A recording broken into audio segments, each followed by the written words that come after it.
Hello everyone, it's me again, Rubia31 Vlogs, and welcome to my YouTube channel. Today is February 24, araw ng Monday. So, ito ngayon yung ating mga napamili. Ayan, bali may 4 akong eco bag. So, iba't ibang tindahan ko niyan binili.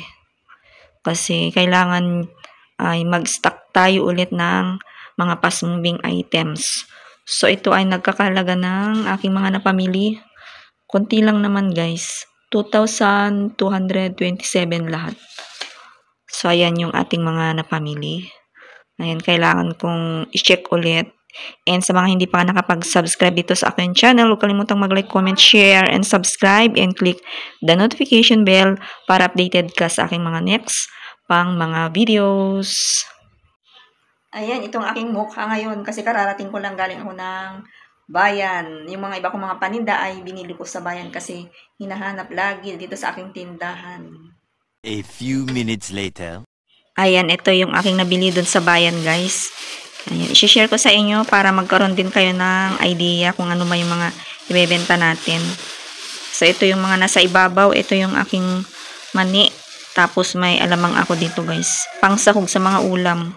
Tapos, meron din tayong plastic, yung pang-repack sa mga paminta, laurel, pesos lang. Yung ganito guys, oh. Ayan. Mahal na, 9 pesos na ang isa. Ayan, ito yung aking binili na popping candies, pang 5 pesos. Paa. Ayan. And ito yung aking binabalik-balikan.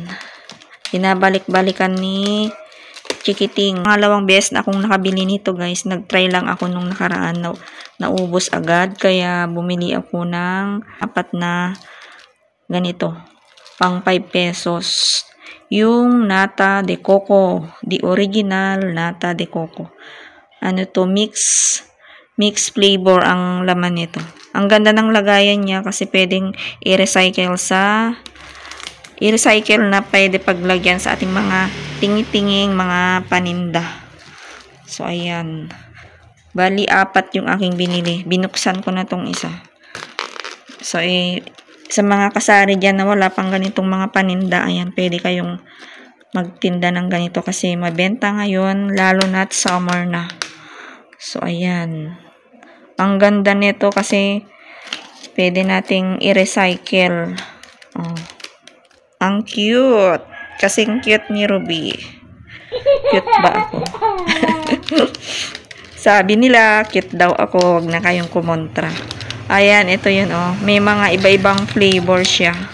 In fairness, masarap ito kasi natikman ko na nung nakaraan. So, bawat isang ganito, meron akong ano ba, hindi ako nakapag-concentrate. So, bawat ganitong Diyos ko Lord, ano ba itong sinasabi ko? Isang ganito ay ang matutubo ay 20 pesos lahat. Ayan, meron akong biniling 4. Ayan, lapag natin dito sa baba. So, ayan. Mamaya ilagay ko na ito sa ref. Ayan, yung ating nata de coco na masarap. Ayan. Sakto lang yung tamis naman niya. So, ayan yung aking nabili dun sa bayan. May sinadya kasi ako sa bayan, kaya bumili ako nito. Ayan, may nilakad akong importante dun sa rural. Sa rural bank. Huwag nang alamin kung ano ba yung ginawa ko dun. Secret na yun. Siyempre, kahit nagbablog tayo, meron din tayong hindi sinasabi na confidential yun, di ba? So, ayan. Meron din akong biniling mga piatos, tapos Ritz Choco. Ayan, pang 20 pesos yung piatos, tapos 12 naman yung Riches, kahit anong flavor. Isa sa mga mabenta rin ito sa aking tindahan, ito yung Exacto. 10 na Exacto, pang 10 pesos. Tapos yung Tatos na sweet corn, pang 10 pesos. Then, meron tayong mga Riches, Hansel, Tapos yung Yema, tagmamiso. Chocomocho pang 10. Cloud9 pang 10. Tapos yung langka, 2 isa.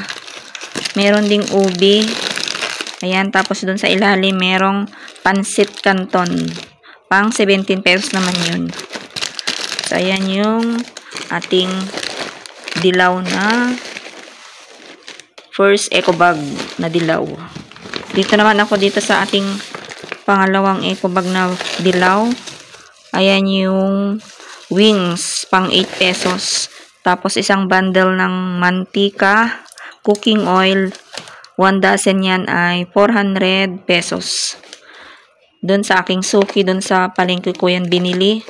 Sabi nung tindera niya, 420. Tapos nagtanong doon ako doon sa matanda. Binawasan na niya. Ayan, may discount. 400 na lang. Kilala kasi ako ng matanda na bumibili doon. Kaya may discount. Pero mas mura doon sa grocery. Kaso wala sila noon. Kaya doon ako sa palengke. Ito naman yung red na eco bag. Ayan, nakapaglagay na ako ng presyo niyan, guys. Ngayon lang ako ulit nakabili ng Dato Puti kasi naghahanap sila. Pesos ang bentahan ko sa 200 ml na Dato Puti vinegar. Ayan. Ninagyan ko na ng price para ma-display na agad. Tapos ito naman yung 1 dozen na Nor sinigang mix. Yung 22 gram. Ayan. 18 pesos.